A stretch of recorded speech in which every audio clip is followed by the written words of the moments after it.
अस्सलाम वालेकुम जी, welcome to our YouTube channel Pindi Talkies. आपका दोस्त उमैद आपके साथ। जी हाँ दोस्तों, फखरे पाकिस्तान ने आखिरकार लबकुशाई कर ही दी है। बहुत से ऐसे राजों से पर्दा उठा दिया है, जी हाँ, कि जिसके बारे में लोग कुछ और समझ रहे थे, लेकिन फखर जमान ने आज सारी असलियत जो है अपने फैंस के सामने रख दी है, बल्कि अपने फैंस के लिए एक पैगाम भी दिया है। जी हाँ, आपको बताता चलूं कि फखर जमान ने एक निजी चैनल के ऊपर एक इंटरव्यू दिया, बल्कि एक पॉडकास्ट उन्होंने रिकॉर्ड करवाया, जहां उनसे सबसे पहले जो सवाल किए गए वो मैं आपके सामने रखूंगा। फिर फखर ने क्या जवाब दिए वो भी मैं आपको बताऊंगा।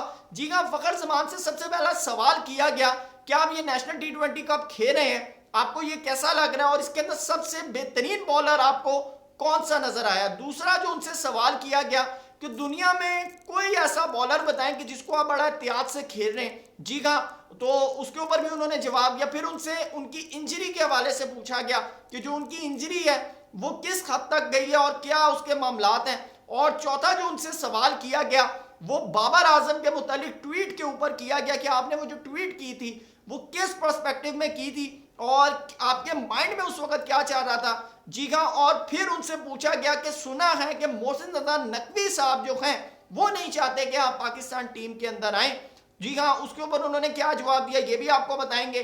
फिर उनसे पूछा गया उस्मान वाला साहब जो डायरेक्टर इंटरनेशनल हैं पाकिस्तान क्रिकेट बोर्ड के, कि उनके मामलात या उनके साथ जो उनकी डिस्कशन हुई थी, क्या उस वजह से जो है फखर जमान को टीम से बाहर रखा गया है। इसके ऊपर भी उन्होंने जवाब दिया। और फिर सबसे एंड में उन्होंने अपने फैंस के लिए जो बात की है वो मैं आपके सामने रखूंगा, और साथ ही साथ चैंपियंस ट्रॉफी 2025 के हवाले से फखर जमान क्या चीज सोच रहे हैं वो तमाम चीजें आपको बताऊंगा। चैनल में नए आए हैं तो इसको सब्सक्राइब कर लें, वीडियो पसंद आए तो लाइक कर लें, साथ साथ कमेंट सेक्शन में आपने अपनी राय से जरूर आगाह करना है। जी हाँ दोस्तों, आपको बताता चलूं कि फखर जमान इस वक्त नेशनल T20 कप खेल रहे हैं। वहां पर उनसे पाकिस्तान के जर्नलिस्ट ने जो सबसे पहला सवाल किया कि आपको इस वक्त पूरे T20 कप के अंदर सबसे टफेस्ट बॉलर कौन लगा, तो उन्होंने मूसा खान का नाम लिया।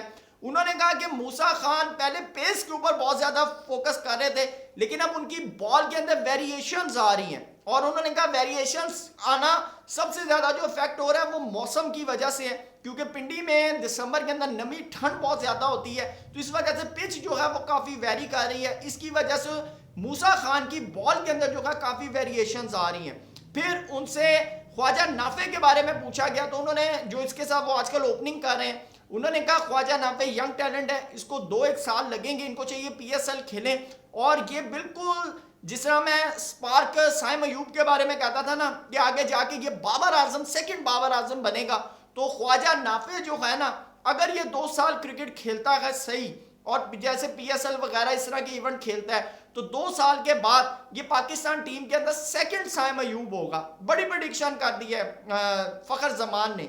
फिर फखर जमान से पूछा गया कि दुनिया में इस वक्त सबसे ऐसा कौन सा बॉलर है कि जिसको आप बड़ा एहतियात से खेलते हैं। मैं बड़ा शॉकिंगली एक्सपेक्ट कर रहा था कि शायद वो बुमराह का नाम लेंगे, लेकिन आप हैरान हो रहे होंगे उन्होंने नाम लिया मिचेल स्टार्क का, और सेकंड जो उन्होंने नाम लिया वो लिया न्यूजीलैंड के प्लेयर मैट हेनरी का। उन्होंने कहा कि ये जब नए बॉल से बॉल करते हैं ना तो मैं इनको बड़ा एहतियात से खेलता हूँ, ठीक है। और यानी कि मैं उनसे फिर पूछा भी गया कि आपने तो मिचेल स्टार्क को बड़ा यानी कि रगड़ा भी लगा, उन्होंने कहा बेशक लगाया, लेकिन ये बात सच है कि मैं उनको बड़ा एहतियात से खेलता हूं।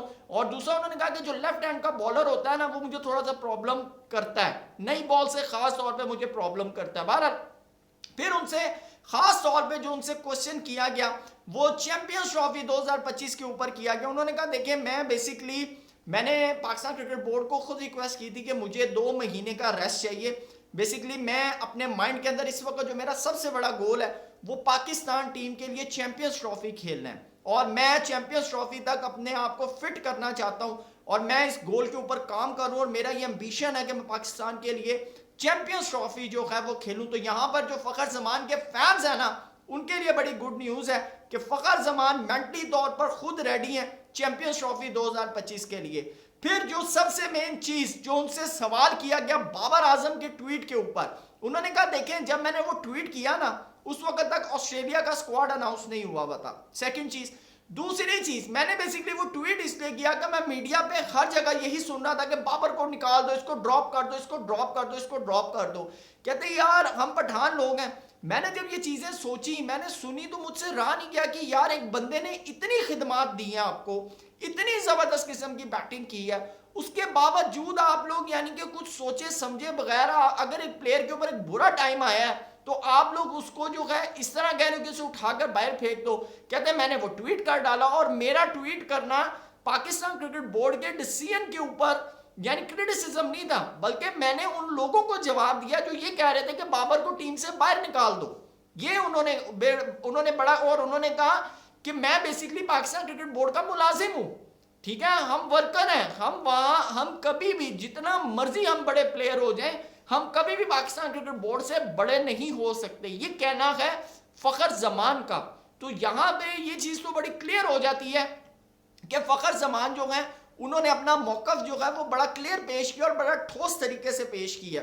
हाँ, उन्होंने कहा कि मैं अब भी अपनी बात पर कायम हूं, ठीक है, मैंने कोई बाबर की कोई एक्स्ट्रा फेवर नहीं की, और मेरे बाबर के साथ, रिजवान के साथ, शाहीन के साथ बड़े अच्छे ताल्लुकात है, हसन अली के साथ मेरे बड़े अच्छे ताल्लुकात है, और उन्होंने उनकी तारीफ भी की। और फिर उनसे पूछा गया मोहसिन ज़ादा नकवी साहब के हवाले से कि सुना है कि वो आपको टीम में नहीं आने देना चाहते। उन्होंने कहा बिल्कुल ऐसा नहीं है, मोहसिन ज़ादा नकवी साहब से मेरी मुलाकात हुई, बड़े अच्छे इंसान है, और मेरे उनके साथ मामला जो है, चाहे बेसिकली जब ऑस्ट्रेलिया स्क्वाड के अंदर मैं खुद शामिल नहीं, यानी कि मैंने कहा था कि जी मुझे 2 महीने का रेस्ट चाहिए, तो उन्होंने कहा इस बीच मुझे अपनी इंजरी का पता चला, जो उनको हाइपरथायराइड की जो बीमारी जो थी बेसिकली, जो जिससे माशाल्लाह वो रिकवर कर गए हैं, तो उन्होंने कहा कि मुझे उसके बारे में पता चला, और उन्होंने कहा बड़ा अच्छा हो गया कि अगर मैं ऑस्ट्रेलिया चला जाता और वहां मैं परफॉर्म ना करता तो फिर मेरे लिए प्रॉब्लम हो सकती थी, मेरे कैरियर के लिए प्रॉब्लम हो सकती थी। तो लिहाजा उन्होंने कहा कि अब मैं बड़ा अच्छे रिदम में हूं और बड़ी अच्छी बैटिंग कर रहा हूं, और उम्मीद कर रहा हूं कि चैंपियंस ट्रॉफी 2025 के लिए मैं फुली रेडी हो जाऊंगा। तो यहां पर उन्होंने मोहसिन ज़ादा नकवी साहब के हवाले से कहा, उन्होंने कहा कि मेरा उनके साथ किसी किस्म का कोई क्लैश नहीं है, और मेरा टीम के अंदर जो इंक्लूजन है इसके अंदर किसी किस्म का मोहसिन नकवी साहब का कोई अमल दखल नहीं है। साथ उन्होंने आकिब जावेद के बारे में कहा, उन्होंने कहा मैंने आकिब जावेद जितने भी पीसीबी के जो मैनेजमेंट है मैंने उनको तमाम ये चीजें बताई हैं। और दूसरी जो उन्होंने फिर बाबर आजम की तरफ मैं आऊंगा कि उन्होंने कहा कि मैं सेंट्रल कॉन्ट्रैक्ट का प्लेयर हूं और मुझे पता है कि सेंट्रल कॉन्ट्रैक्ट के प्लेयर के क्या दायरा इख्तियार होते हैं। उन्होंने कहा मैं सोच भी नहीं सकता कि मैं कभी पाकिस्तान क्रिकेट बोर्ड के किसी डिसीजन के ऊपर क्रिटिसाइज करूंगा। अब ये कहना है फखर जमान साहब का।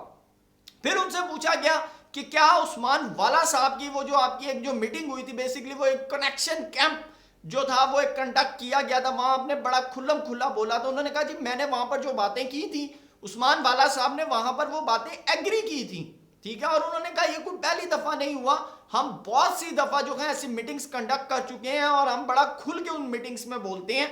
तो उस्मान वाला साहब ने मेरी उन बातों को एग्री किया था। तो उन्होंने कहा अगर ये बात उसमें बेसिकली उन्होंने सारा जो क्रिटिसाइज है ना वो मीडिया को किया कि बात इतनी नहीं होती जितनी मीडिया हमारा हाइप बना देता है, ठीक है।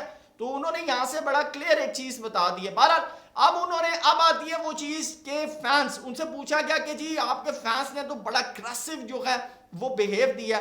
उन्होंने कहा कि जी देखिए मैं अपने फैंस का बड़ा शुक्र अदा करता हूं, ठीक है। सबसे पहले तो अल्लाह की ज़ात का शुक्रिया अदा करता हूं, फिर अपने फैंस का करता हूं कि जो मुझे चाहते हैं, मुझसे प्यार करते हैं, इनसे मुझे ताकत भी आती है, मुझे हौसला भी मिलता है और मैं चाहता हूं कि मैं अपने फैंस के लिए जो है वो कुछ कर सकूं। और उनसे फिर पूछा गया कि आप रिटायरमेंट का क्या सोच रहे हैं। उन्होंने कहा देखें अभी तक मेरी जितनी भी क्रिकेट पड़ी अभी मेरे माइंड के अंदर सिर्फ और सिर्फ चैंपियंस ट्रॉफी 2025 है। अच्छा, फिर उनसे ना उनकी बेहतरीन इनिंग के ऊपर भी पूछा गया। तो उन्होंने वो जो न्यूजीलैंड के खिलाफ जो वर्ल्ड कप के अंदर उन्होंने इनिंग खेली थी उसको, और जोहान्सबर्ग में जो उन्होंने 31 रन की जो पहली इनिंग खेली थी उसको उन्होंने डेडिकेट किया कि ये दोनों इनिंग्स जो हैं मेरी बड़ी ज़बरदस्त और मेरी मेमोरेबल जो है वो इनिंग्स है। बाकी आपको कौन सी फ़खर ज़मान की इनिंग पसंद है ज़रूर बताइएगा और चैनल को सब्सक्राइब ज़रूर कीजिएगा। Thank you so much. अल्लाह हाफिज़।